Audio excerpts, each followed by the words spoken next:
नमन गुरु। एक बार एक गुरु काफी ज्यादा बूढ़े हो चुके थे। अब उन्हें अपने आश्रम के लिए एक उत्तराधिकारी चाहिए था, लेकिन उन्हें समझ में नहीं आया कि आखिरकार मैं किसे बनाऊं। एक व्यक्ति वहां पर काफी सालों से रह रहा था। छोटे मोटे कार्य करता, कभी पानी भर देता था तो कभी घास फूस लेकर आता था। बाकी सब शास्त्र पढ़ते थे, खुद को विद्वान समझते थे।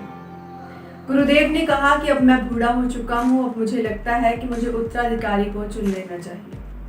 सभी विद्वानों के कानों तक जब यह बात पहुंची तब उसने सोचा कि मैं ही हो सकता हूँ, मुझसे ज्यादा बुद्धिमान तो यहाँ पर कोई है ही नहीं।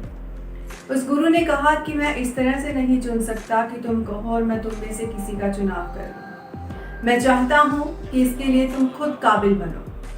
मेरे कमरे की दीवार पर आकर कोई 2 लाइनें लिख जाना, मैं समझ जाऊंगा कि तुम इसके काबिल हो या फिर नहीं। सब विद्वानों ने सोचा कि मैं हो सकता हूँ यह गुरु, लेकिन किसी में हिम्मत ना हो। तभी एक विद्वान गया और दीवार पर लिखाया। लिखने के बाद वह वापस पहुंचा और अपने सभी मित्रों को बता दिया कि मैंने गुरुदेव की बात मानी और दीवार पर मैं वह बातें लिखाया जिससे मैं यह बता सकता हूँ कि जीवन क्या है। उस गुरु ने कहा कि ऐसी ही पंक्तियां चाहिए थी जिससे पता चले कि जीवन क्या है। लेकिन वह लिखने के बाद वह व्यक्ति डर गया। उसने अपने मित्रों से कहा कि मैं तो यहाँ से भाग रहा हूँ, लेकिन अगर गुरुदेव ने मुझे उत्तराधिकारी चुन लिया तब मुझे तुम बता देना। उन्हें वह अपना रास्ता और पता बता कर गया। लेकिन जैसे ही गुरुदेव सुबह उठे और उन्होंने देखा और वह क्रोधित हो उठे।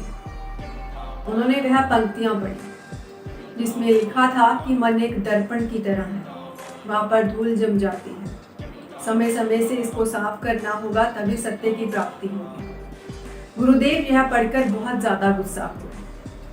सभी को इकट्ठा किया और कहा कि शास्त्रों से चुराई हुई बातों को अगर तुम अपना मानते हो और यहाँ पर लिखकर कहते हो कि मुझे गुरु होना चाहिए, तो मैं इसे अच्छी बात नहीं मानता।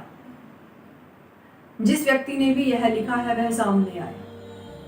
सबको मालूम था कि वह भाग चुका है। गुरुदेव ने जब दोपहर होते होते सब शिष्यों को देखा और एक वहां पर नहीं था, तब गुरुदेव खुद ब खुद समझ गए। गुरुदेव ने इसके बारे में फिर से बात दोहराई। शाम होते होते कहा कि कौन खुद को उत्तराधिकारी मानता है वह मेरी दीवार पर आके समझदारी वाली जीवन क्या है इस बारे में लिख दे। लेकिन याद रहे, यह बातें कहीं से चुराई हुई नहीं होनी चाहिए, खुद के अनुभव की बात होनी चाहिए कि जीवन क्या है। भरने वाला व्यक्ति यह बातें देखकर हंसने लगा। 4 विद्वान वहां से गुजरते थे। उन्होंने पूछा कि तुम हंसते क्यों हो? इतनी अच्छी तो बात लिखी है कि मन दर्पण की तरह है, जहाँ पर विचारों की धूल जम जाती है। हमें उन विचारों को साफ कर देना चाहिए और फिर सत्य दिखाई देने लगेगा, प्रतिबिंब नजर आएगा। उस पानी भरने वाले व्यक्ति ने कहा कि नहीं। तब उन चारों ने मजाक में कहा कि ठीक है, तुम बताओ कि फिर क्या लिखना चाहिए था जिससे कि वह उत्तराधिकारी घोषित हो जाता। उस पानी भरने वाले व्यक्ति ने कहा कि वहां पर मैं तो ये नहीं कहूँगा कि क्या लिखना चाहिए था, क्योंकि मैं उत्तराधिकारी नहीं बनना चाहता, लेकिन हाँ, इससे कई ज्यादा बेहतर बातें हैं जिनसे जिंदगी का पता चलता है, जिससे जीवन का पता चलता है। तब उन विद्वानों ने कहा कि क्या है तुम्हारे मन में, हम जानना चाहते हैं, तुम हमें बताओ, हम लिख देंगे, हम उत्तराधिकारी भी बन जाएंगे। उस पानी भरने वाले व्यक्ति ने कहा कि कैसा दर्पण। उस पानी भरने वाले व्यक्ति ने कहा कि कैसी धूल और कैसा दर्पण, सत्य सत्य का पता तो पहले ही चल चुका है। वह बातें उन्होंने जब दीवार पर जाकर लिखी तब गुरुदेव को इस बात को जानने में ज्यादा समय नहीं लगा कि यह बात इनमें से किसी विद्वान ने नहीं बल्कि उस विद्वान ने लिखी है जो कि पानी भरने आता है।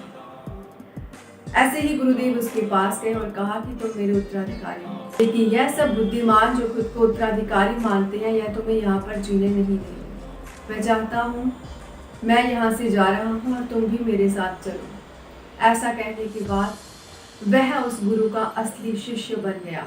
पानी भरने वाला व्यक्ति जो गुरुदेव की बातों को सुनता भी था, मानता भी था और अपनी जिंदगी में उन्हें जानने की कोशिश भी करता था। इस तरह से उसने जिंदगी का वह रहस्य जान लिया जो ग्रंथ पढ़ने वाले जो वहां पर विद्वान बने बैठे थे उनमें से किसी भी शिष्य को समझ में नहीं आया। मन कुछ है ही नहीं, मन खुद का बनाया हुआ चीज है। दरअसल मन कुछ है ही नहीं, यह खुद की बनाई हुई चीज है जिस पर धूल भी हम ही बिखेरते हैं, साफ भी हम ही करते हैं और अपने तरीके से उसे सत्य और असत्य मान बैठते हैं।